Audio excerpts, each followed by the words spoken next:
Hello members. अब देखो आज हम लोग कुछ स्टॉक डिस्कस करने वाले जिसमें आज कुछ पुलबैक्स आते हुए दिखाई दे, ठीक है। लेकिन देखो आज एक वीडियो रख दिया है मार्केट में, जो पुलबैक आया था, जो अनुमान किया गया था, वो पुलबैक आता हुआ दिखाई दिया। आप देख सकते हैं यहाँ पे आज काफी स्ट्रॉन्ग पुलबैक है। हालांकि उसका रीजन है इनकम टैक्स, यानी क्या बोल सकते हैं, capital gain tax stock market में ना बढ़ना, ठीक है, न्यू टैक्स बिल में। वो एक न्यूज आती हुई दिखाई दी जिसकी वजह से मार्केट ने पुलबैक किया है। मैंने आपको डिटेल एक्सप्लेनेशन किया है, आप जाके चेकआउट कर सकते हैं। लेकिन अगर वो न्यूज नहीं भी आती तो भी मार्केट आज नहीं तो कल, मैक्सिमम कल पुलबैक कर सकता था। ये मैंने ऑलरेडी यहां पे बता दिया है कि 2008 जैसा फॉल नहीं होगा। ये चीजें मार्केट में कोई नहीं बताएगा। एकदम प्रॉपर बताने की कोशिश की, आप जाके देखो मेरे भाई, सीरियस नोट पे। आप टाइम पास मेरी वीडियो में नहीं कर रहे, मैं आपको जो बता रहा हूं हर बार प्रॉपर बता रहा हूं। और जो लोग यहां पे कंफ्यूज हुए हैं, जरा सा भी कंफ्यूज हुए हैं, ठीक है, उनको मैं यहां पे क्लैरिटी करने की जरूर कोशिश करूंगा नेक्स्ट पार्ट 2 के वीडियो में, ठीक है। चलो स्टार्ट करते हैं। यहां पे देखो मार्केट में आज पुलबैक आया है, ठीक है। बहुत सारे स्टॉक्स में पुलबैक आते हुए दिखाई दे, कुछ स्टॉक के रिजल्ट है। सबसे पहले बात करते हैं जुपिटर वैगन्स। जुपिटर वैगन्स में अगर बात करें यहाँ पे स्टॉक आज, तो आज देखोगे यहाँ पे 4% तक कुछ जाता हुआ दिखाई दे। मोमेंटम क्लोजिंग 3% तक की थी। न्यूज ये थी कि 600 करोड़ का कॉन्ट्रैक्ट साइन किया था अंबुजा सीमेंट ईसीसी के साथ, ठीक है, जुपिटर वैगन्स ने, विच इज पॉजिटिव, ठीक है। और देखो जुपिटर वैगन्स के रिजल्ट लास्ट टाइम भी अच्छे आए थे। अगर आपने देखा हो यहाँ पे जुपिटर वैगन्स के रिजल्ट, ठीक है, तो ग्रोथ भी था, लास्ट टाइम रिजल्ट भी अच्छे थे और कमेंट्री भी अच्छी थी, ठीक है। तो मैं हमेशा बोलता हूँ, एक चीज बोलता हूँ, ध्यान से सुनो, मैंने एक चीज बोलता हूँ कि जब मार्केट फॉलिंग खत्म करेगा, जब मार्केट पुलबैक करेगा, तो आप देखोगे कौन सा स्टॉक पहले पुलबैक करेंगे। जिसके अच्छे रिजल्ट वो पुलबैक करेगा, जिसका फ्यूचर ग्रोथ होगा, जो कंपनी ने खुद बोला कि मेरा फ्यूचर ग्रोथ है, मैंने एक्सपेंशन कर रहा हूं, ठीक है, वो पुलबैक करेगा। और जो कम पी पे ट्रेड करे वो पुलबैक करेगा। तो आप देखो आज कौन कौन से पुलबैक किए फ्रॉम द लोअर लेवल्स, ठीक है। उसमें एक नाम आ रहा है यहाँ पे जुपिटर वैगन्स का, ठीक है, जुपिटर वैगन स्टॉक। और इवन यहाँ पे ऑर्डर मिलता हुआ दिखाई दिया तो एक पुलबैक करता हुआ दिखाई दिया।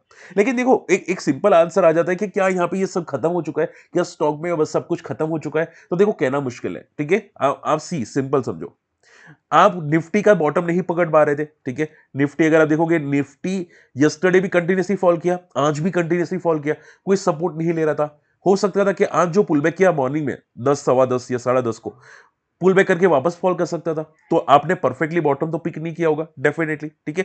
तो पॉइंट क्या आ जाता है, मेरा पॉइंट ये है कि आप ये समझो जुपिटर वैगन्स में परफेक्टली बॉटम तो नहीं पिक किया जा सकता, लेकिन वो बड़ा पुल बैक करेगा तो आइडिया आ जाएगा कि भाई यहाँ पे बॉटम बन रहा है, ठीक है, यहाँ पे एक बॉटम बन रहा है। वैसे ही अब जैसे आपको निफ्टी में आइडिया होती हुई दिखाई दी कि निफ्टी में एक बॉटम बन रहा है, तो हमेशा कोई भी स्टॉक का बॉटम एक राउंड लेवल होता है, ठीक है। कोई भी राउंड लेवल एबीसीडी जो भी आपको 100, 200, 400, 500, 600 इस टाइप का राउंड लेवल होता है, ठीक है। तो वो एक चीज आपको ध्यान में रखनी चाहिए, ठीक है। और उसके अलावा भी स्टॉक ऊपर के लेवल से कितना गिरा है, उसका स्टॉक का आरएसआई एमएससीडी कितना है, ठीक है, कितना नीचे गया है आरएसआई एमएससीडी, वो भी आपको देखना चाहिए, ठीक है। हमेशा ओवरसोल्ड का आरएसआई 40 आरएसआई आसपास होता है मंथली चार्ट पे, ठीक है। तो अगर वो सब चीजें देखोगे तो आपको स्टॉक पर समझ आएगा कि स्टॉक कितना फॉल करने वाला है मैक्सिमम। बात समझ में आ रही है? हालांकि परफेक्टली नहीं पिक किया जा सकता, लेकिन एक अंदाजा आ जाता है आप लोगों को, ओके। तो आप ये समझो स्टॉक में न्यूज आ रही थी अच्छी, स्टॉक के रिजल्ट अच्छे आ रहे थे और इसकी वजह से स्टॉक पुल बैक करता हुआ दिखाई दिया, ठीक है। तो आप ये समझो अभी के लिए तो ऐसा लग रहा है कि जो पीएसयू सेक्टर्स है लाइक रेलवे, डिफेंस, वो सभी मोमेंटम आपको करते हुए दिखाई दे सकते हैं, पुल बैक करते हुए दिखाई दे सकते हैं। मैं ऐसा नहीं बोलूंगा बॉटम आउट हो चुके हैं, लेकिन पुल बैक करते हुए आपको दिखाई दे सकते हैं, ठीक है। और एज अ डिस्क्लेमर मैं बताना चाहूंगा, मैंने भी यहाँ पे पुल बैक्स में एंट्री की थी। अगर आप देखोगे यहाँ पे मैंने तेजस नेटवर्क में किया था, मैंने सीडीएसएल में किया था, ठीक है। मैंने कुछ स्टॉक्स में पुल बैक करने की कोशिश की थी कि भाई मैंने छोटे 1-2 दिन के लिए जो पुलबैक्स आएंगे उसमें मैं ट्राई करूंगा, ठीक है। छोटा मोटा जो स्कैल्प मिल जाता है मैं ट्राई करूंगा, ठीक है। हालांकि रिकमेंडेशन नहीं है, लेकिन मैं आपको समझा रहा था कि ऐसे में मेरा थॉट प्रोसेस होता है, ओके।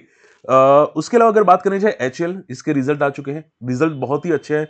लेकिन पता है प्रॉब्लम क्या है एचएल की, रिजल्ट आने के बाद भी बंदा 1.5% नीचे है, ठीक है, बंदा 1.5% नीचे है। और अगर आप बात करें जहां पे एचएल, तो देखो यहाँ पे रिजल्ट कैसे है, बहुत ही अच्छे रिजल्ट है। ग्रोथ, ऑपरेटिंग प्रॉफिट तो अच्छा है, लेकिन फाइनल प्रॉफिट थोड़ा कम हुआ है based on the taxes. Taxes थोड़ा बड़ा, इस वजह से फाइनल प्रॉफिट कम हुआ, लेकिन कोई ज्यादा खराब रिजल्ट नहीं है, ग्रोथ है डेफिनेटली। प्रॉब्लम पता है कहां पे है, ठीक है, प्रॉब्लम पता है कहां पे है, प्रॉब्लम यहां पे देखो, यहाँ पे एचएल की जो प्रॉब्लम है ना वो यहाँ पे है। इसको ऑर्डर डेफिनेटली मिले हैं, 13,500 करोड़ की ऑर्डर बुक है, ठीक है। और वो दिसंबर में ऑर्डर मिलता हुआ दिखाई दिया, किसको, एचएल को, दिसंबर में सिर्फ 13,500। और उसके अलावा भी टोटल ऑर्डर बुक यहाँ पे आप देख सकोगे 2 लाख करोड़ की ऑर्डर बुक है, ठीक है। तो पॉइंट क्या जा रहा है यहाँ पे, एचएल के पास ऑर्डर बुक काफी अच्छी है, करंट रिजल्ट भी एवरेज टू पॉजिटिव साइड पे है, लेकिन प्रॉब्लम एक ही है कंपनी की, वो यहां पे है, कहां पे गया, कहां पे गया, कहां पे गया, कहां पे गया, just a second, I think मैंने मिस कर दिया है, लेकिन मैं आपको बताना चाहूंगा। आई थिंक कुछ चीफ आर्मी ऑफिसर है ना, ठीक है, उन्होंने बोला था कि एचएल को जो प्रोडक्ट डिलीवर करने हैं ना हमको, ठीक है, तो वो प्रोडक्ट टाइमली डिलीवर नहीं कर रहा है, उनको 1 साल पहले डिलीवर करना चाहिए था, जो अभी तक डिलीवर नहीं कर रहा है, तो उनको तो एचएल पे भरोसा ही नहीं है। खुद सोचो, अगर कोई बड़ा क्लाइंट, ठीक है, कोई बड़ा पोस्ट पे, इंडियन आर्मी पोस्ट पे कोई बड़ा बोल देता है यहाँ पे कि भाई हम पे एचएल पे भरोसा नहीं है, अगर ऐसा बड़े स्टेटमेंट दे देता है, तो डेफिनेटली भाई स्टॉक तो फॉल करेगा ही करेगा, फिर ऑर्डर बुक जितनी भी हो। ठीक है, क्यों? क्योंकि ऑर्डर बुक होने से कोई फायदा नहीं, टाइमली ऑर्डर कंप्लीट करना इंपॉर्टेंट है। आप समझ रहे हो? और अगर 1 साल पहले के ऑर्डर अभी तक नहीं मिल रहे किसी को, ठीक है, इनके जो मेन चीफ है उनको नहीं मिल रहा, तो भाई डेफिनेटली प्रॉब्लम है। ठीक है, तो फ्यूचर ग्रोथ थोड़ा बहुत पॉजिटिव है, लेकिन स्टॉक में क्या है, आज देखोगे 1.5% फॉल करता हुआ दिखाई दिया। ओके, तो पॉइंट क्या आ जाता है कि ऑर्डर बुक भले अच्छी हो, पहले देखोगे वो क्या एग्जीक्यूशन कर रहा है, अगर कर रहा है तो रिजल्ट का 7 दिन का है, क्या मोमेंटम कर रहा है कि नहीं, रिजल्ट की 7 दिन का है, और आप देखोगे रिजल्ट आ चुका था, और रिजल्ट के टाइम पे स्टॉक फॉल किया इंट्राडे में, वो नेगेटिव है। ठीक है, तो हमेशा याद रखो कि स्टॉक को मोमेंटम प्लस साइड पे करनी चाहिए, अगर रिजल्ट पॉजिटिव लगते हैं बड़े प्लेस को, तो मोमेंटम पॉजिटिव साइड पे करनी चाहिए।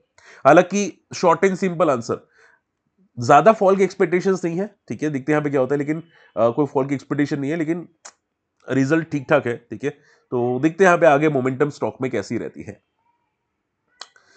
ओके, एक और इंपॉर्टेंट अपडेट्स आ रही है, वो है सुजलॉन की। आज सुजलॉन भी पुल बैक किया, किसी ने देखा क्या सुजलॉन? भाई क्या पुल बैक दिया सुजलॉन ने। ठीक है, देखो यहाँ पे आज stock from the lower level, lower circuit में ना आज पुल बैक करता हुआ दिखाई दिया। अब रिजल्ट तो अच्छे आए थे, ठीक है, डेफिनेटली अच्छे रिजल्ट आए थे, और मैंने आपको क्या बताया था, किसके अच्छे रिजल्ट आ रहे हैं, किसकी फ्यूचर कमेंट्री पॉजिटिव है, वो पहले पुल बैक करेगा। तो आप देखोगे यहाँ पे इसमें एक बहुत बड़ी अपडेट आई। अपडेट क्या है कि अब तक की सबसे हाईएस्ट एवर ऑर्डर बुक है सुजलॉन के पास। ठीक है, सुजलॉन के पास सबसे हाईएस्ट एवर अपडेट है, देखो यहां पे लिखा हुआ है, the order is the second order from the Madhya Pradesh. ठीक है, ऑर्डर मिलता हुआ दिखाई दिया, और हाईएस्ट ऑर्डर बुक है यहाँ पे 5.7 गीगावाट की। ठीक है, तो शॉर्ट एंड सिंपल में बहुत बड़ी चीज आ रही है, ऑर्डर भी मिला है, ऑर्डर बुक भी बड़ी है, जिसकी वजह से stock from the lower level से रिकवर करता हुआ दिखाई दिया है। ठीक है, तो कुछ स्टॉक्स देखो जो जो अच्छे रिजल्ट पेश कर रहे हैं, जिसकी ऑर्डर बुक अच्छी है, जो रिजल्ट मतलब आप बोल सकते हैं पुल बैक के आने के बाद भी स्टॉक अच्छी रिकवरी कर रहे हैं। हालांकि स्टॉक सर्किट में नहीं गया अपर सर्किट में, लेकिन recovery from the lower level 5-4% की, 5-4-5% की। ठीक है, तो ये चीजें आपको ध्यान में रखनी चाहिए, आपको काम आ सकती है, स्टडी करोगे तो आपको काम आएगी। ठीक है, तो अगर पुल बैक मार्केट में आपको क्या फोकस करना चाहिए, वो भी मार्केट खुद बता देगा, अगर आप सीखोगे समझोगे तो खुद बता देगा। मैं इवन हमारी इन्वेस्टर्स कम्युनिटी के साथ डिस्कस करता रहता हूं, अगर आप देखोगे मेरा भी डिस्कशन चलता रहता है यहाँ पे। ठीक है, मेरे भी यहाँ पे मैसेजेस आते रहते हैं यहाँ पे डिस्कशन पे।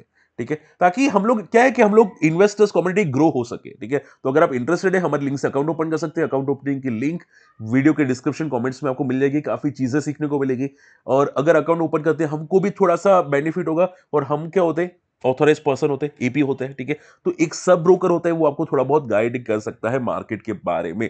ठीक है, तो अगर इंटरेस्टेड है, हमारे लिंक से अकाउंट ओपन कर सकते हैं, और वीडियो को जरूर लाइक कीजिएगा। ठीक है, और लास्ट नॉट द लिस्ट, यहां पे एक न्यूज आ जाती है जिसका रिजल्ट है वो है आरसीएफ फर्टिलाइजर स्टॉक, जिसके रिजल्ट अबव पॉजिटिव है। ठीक है, ग्रोथ काफी अच्छी है। ठीक है, आप यहां पे देख सकते हैं आरसीएफ का स्टॉक 80 करोड़ का प्रॉफिट, जो अब तक का सबसे हाईएस्ट एवर प्रॉफिट है सिंस 4 महीने या 5 महीने बोल सकते हैं। यहाँ पे एक बीच में प्रॉफिट आया था अच्छा वाला, और अभी इसकी सेल्स अब तक की सबसे हाईएस्ट है। ठीक है, तो पॉइंट क्या चाहते हैं, रिजल्ट अच्छे पेश किए आरसीएफ ने, स्टॉक देखोगे आज ऑलमोस्ट स्टेबल क्लोजिंग हुआ है, 30 के पीई का स्टॉक आपको दिखाई दे रहा है, स्टॉक काफी फॉल कर चुका है। लेकिन देखो फर्टिलाइजर स्टॉक जनरली जो सेक्टर होता है फर्टिलाइजर, वो जल्दी मोमेंटम नहीं करता, वो कब मोमेंटम करता है, बजट से पहले मोमेंटम करता है। ठीक है, तो ये चीज आपको ध्यान में रखनी पड़ेगी। इनका इनका जो बोलते हैं ना टर्म पीरियड, वो दिसंबर से लेके फरवरी तक होता है टर्म पीरियड फर्टिलाइजर स्टॉक की मोमेंटम का। वैसे ही जो एपिक्स जो बोलते हैं ना श्रीम फूड, एपिक्स फ्रोजन अवंती टाइप की जो होते हैं ना, उनका भी टर्म पीरियड होते हैं मोमेंटम का, वो है अराउंड दिसंबर से जनवरी फरवरी तक। ठीक है, बजट तक। तो ये चीजें आपको माइंड में होनी चाहिए, जो आपके काम आ सकती है। बात है क्लियर? तो होप ये पॉइंट समझ में आ चुका है, रिजल्ट ठीक ठाक है। ठीक है, ग्रोथ है, लेकिन इससे बेटर अगर ग्रोथ होती तो स्टॉक में कुछ और हो सकता था, कल और मोमेंटम हो सकती है, लेकिन अभी ठीक ठाक रिजल्ट है। आप देखोगे कोई खास ग्रोथ नहीं है, पॉजिटिव है, खराब नहीं बोलूंगा, खराब बोलते तो फॉल कर सकता था। ठीक है, तो पॉजिटिव रिजल्ट है। ओके, चलो आई होप आज का वीडियो पसंद आया, समझ में आएगा, वीडियो शेयर जरूर कीजिएगा आपके ग्रुप के अंदर, क्योंकि हमारे जैसे वीडियोस नहीं बनाता कोई। मिलते अगले वीडियो में, तब तक के लिए गुड बाय, जय हिंद।